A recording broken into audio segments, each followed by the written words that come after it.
Laki nito ah. Ang laki oh, in fairness may shape pa oh. Welcome dito sa Anas Gulayan Tindahan.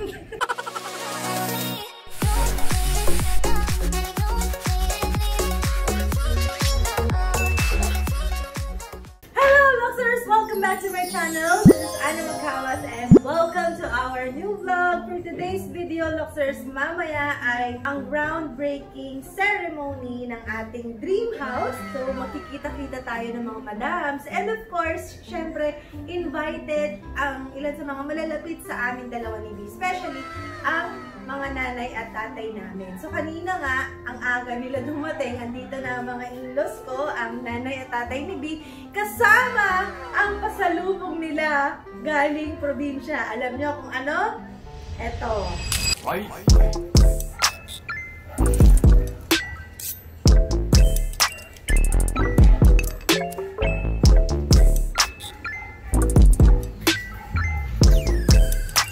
Ayan, Luxers. Nakita nyo, pinasalubungan nila kami ng napakadaming gulay! Alam niyo naman na hindi ako at si Di kumakain ng gulay! Pero kasi, eto naman, mamaya dahil magkikita-kita tayo ng mga madam, so hahati-hatiin natin to para i-ayuda sa kanila. At na Beth, Joanne, yan, yung helper natin dito sa bahay, ay sila talaga yung sabik na sabik kumain ng gulay. At saka yung mga bata, di ba? Alam niyo ba, Luxers, kung magkano ang presyo ng talong? Laki nito ah. Ang laki oh, in fairness may shape pa oh. Diyan, magkano yung ganitong talong dito pag bumili ka sa tindahan? Sampo! Ganito kalaki? Segunda pa ho diyan. Mas maliit dito? Oo. Luxers, narinig nyo yun. Pag bumibili dito si Ate Joanne sa tindahan ng isang pirasong talong na maliit pa dito, 10 piso. Alam nyo ba kung magkano ang presyo nitong talong sa probinsya? 6 pesos, 1 kilo. Oh, 1 kilo, ilang piraso 1 kilo? Mga 10 piraso daw yon, sabi ni tatay. O, diba? Kaya itong isang bundle na to, 10 kilo to, ano? 10 kilo to, itong ganito. So, ibig sabihin, 60 pesos lang po itong isang ganitong bundle na to. So, 3 bundle yung dinala nila sa amin, na mamaya, paghahati-hatian natin. Tapos ito. Yung in fairness, ang ganda ng talong. Oh, may shape. Yan, oh. Diba? Itong sili. Ganitong sili, magkano? Ano po? 5 pesos 3. 5 piso ay 3. 3 piraso. Itong sili na mahahaba na. Inay, magkano, are? 5 pesos. Narinig niyo yun, Luxers, ha? Ang bili ni Joanne sa tindahan, 3 piraso, 5 piso. Ang bili ni Inay sa Quezon, 5 piso, 1 kilo.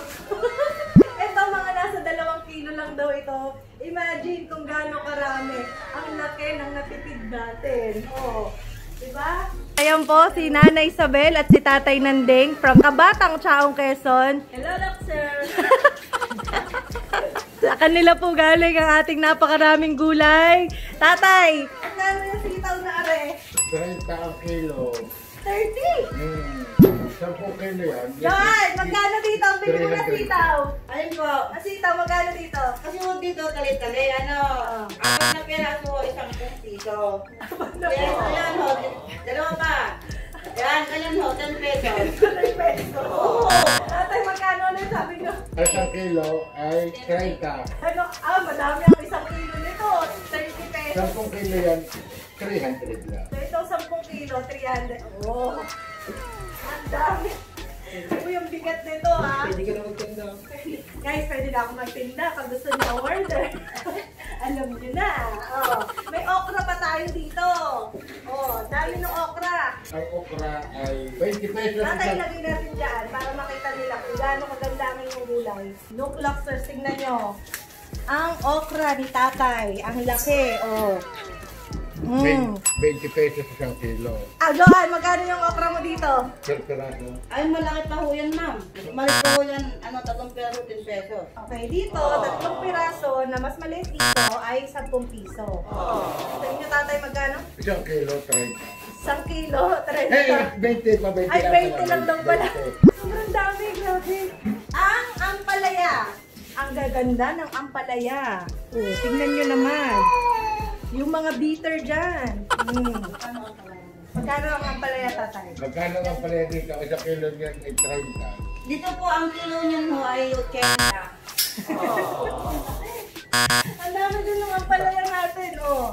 Tatay tayo magtayo na din ng ano. Gamit niya ano. Ng gulayan. Suplayan natin yung kali pa pa dito. Kukontratahin ko na pa yung mga kapitbahay ko dito.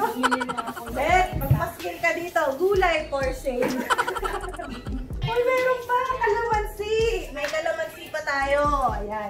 Kasi madalas po ako naghahanap ng sausawan. Toyo't kalamansi. Ang sagot sa akin lagi ni Beth, walang kalamansi. Magkano ang kalamansi, tatay? Diyan, magkano ang kalamansi mo? Ang kasi binibili ko, pwede wag isa. Piso isa? Oo. Yeah. 5 pesos nga naman pisa, 5 piraso. 5 pesos. O, piso nga isa. Sabi ni Joanne. Tatay, magkano sa inyo? Kaya karami ay 20 lang. 20 pesos na po ito. Uy, di-discountan ko kayo. Wala pang asim yung kay Joanne. Ganito. Favorite ko to. Saging na saba. Saging na saba. Hindi ka bumibili yan. Oh. Tatay, magkano to? Yung lahat na yan ay 100 pesos. Sisir ang bumibili. Medyo malasaging. Tatlong piling ay 100 pesos. Pero carry na rin. Oh, yung sarap ng 50 sa peraso. banana Q. Parang nung nagpunta ako ng SM nung nakaraan sa grocery, yung isang piling na ganito nasa 100 plus na. Kasi ganun ang presyo. Mahal no? Banana Q, Bet! Huwag mong kalimutan ng banana Q. Ay, gusto ko po magpasalamat sa nagbigay nitong rambutan. Ito pong rambutan na napakarami ay galing kay Jay Brinyosa. Thank you. Meron po yata silang puno. So, pinasabay po nila kay na tatay. Maraming salamat po. Favorite na favorite ko po talaga ito. Pati si Big, pati yung mga anak ko. Jay Brinyosa of Barangay Talisay, Chaong Quezon. Tapos ito naman, pinitas ni inay sa puno nila. Ng kapitbahay. Ng kapitbahay. Sa puno ng Ano kapitbahay. yan ito pinong bata? Ay, gano'n. Anin mo pala to, Bi? Ay, gano'n nga. Aray, may papaya pa dito. Papaya. Natay, magkano to?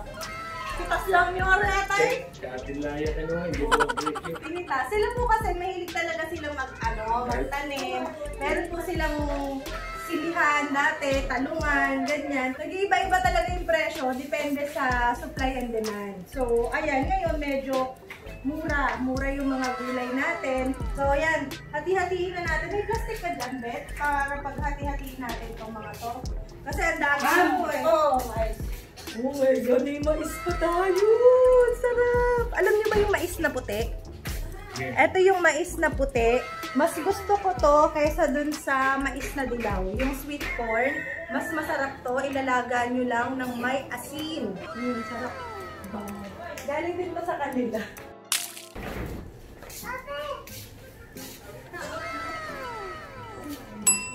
Guys, ang sarap. Alam niyo yung pok natin. Yung nadadala yung yung buto na lang talaga yung matitira. Sarap. So ngayon, magsisimula na tayo mag-repack. Mamaya ilarasyon natin sa mga kapitbahay natin dito. Benta natin ng 100 isang bundle. Oh my God. Joke lang.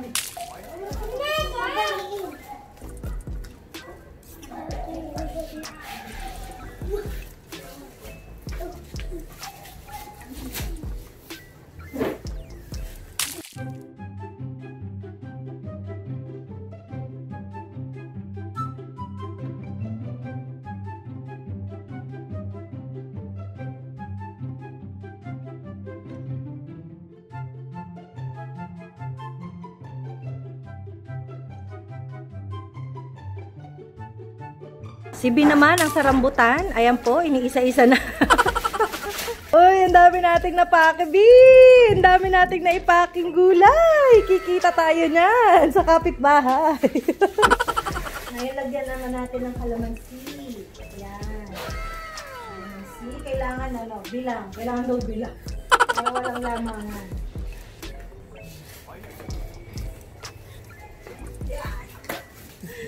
Ayan. Na. Konsehal! Konsehal! Pwede na ba ako magtinda ng gulay dito sa ating village? Pwede. Hindi na kami lalabas. Dito na lang kami bibili. Ito na, oo. Pinake ko na. Oh, fresh na fresh. Andito po. Luxers, andito si Konsehal yung tumulong sa amin dati para makapagbigay tayo ng ayuda sa mga ibang lugar, diba? So, nagbinigyan din namin sila ng gulay kanina. Eto naman ang binigay. May kapalit sa agad talaga naman si Konsehal, o galante din, oh. Ang kanyang chorizo. Ito po yung business niya, Chorizo de Cebu. Ito daw, sa online is 300 pesos per kilo. Pero sa kanya, 210 pesos lang. Siya ang supplier po dito. Sabi niya magbenta daw ako, hindi na, dumiretso na lang po kayo sa kanya, ilalagay ko na lang po yung number niya kapag gusto niyo po, kasi marami siyang mga online sellers na sinusuplayan. So if you want, ayan, pwede niyong gawing negosyo. 210 pesos per kilo, masarap daw to, syempre, diba? Wala namang Chorizo de Cebu. Subukan niyo po. Ilalagay ko yung number ni Konsehal sa description box ng video natin para masubukan niyo rin. Okay? Welcome dito sa Anas Gulayan Tindahan. Bukas na po yung tindahan ko. Pwede na po kayong bumili. Murang-mura lamang. Isang bundle. Ang daming laman. May sitaw, may okra, may rambutan. May okra nga. May rambutan, may talong, at may ampalaya. Ayan. So, murang-mura lang po. Mga kapitbahay ko dyan. Bukas na po ang ating tindahan. Fresh na fresh! Ay, joke lang. Baka may maniwala dito. Baka dumugin tayo. Ito po yung mga pang-ayuda natin sa ating mga madams, of course. At syempre sa mga Lux Angels natin, bibigyan natin sila ang ating buntis na si Pearly para maging mas malusog ang kanyang baby, diba? Yan. So Luxers, thank you so much! Thank you for watching. Until next time, ito talagang natuwa lang po talaga ako at i-share ko sa inyo etong mga gulay na dumating kahit hindi po kami kumakain ng gulay, pero masarap mag-share. Ayan. So, share the blessings. Mamaya po, pupunta na tayo sa ating groundbreaking ceremony. Wish us the best of luck. Please don't forget to subscribe, like, and share. Until next time, bye-bye!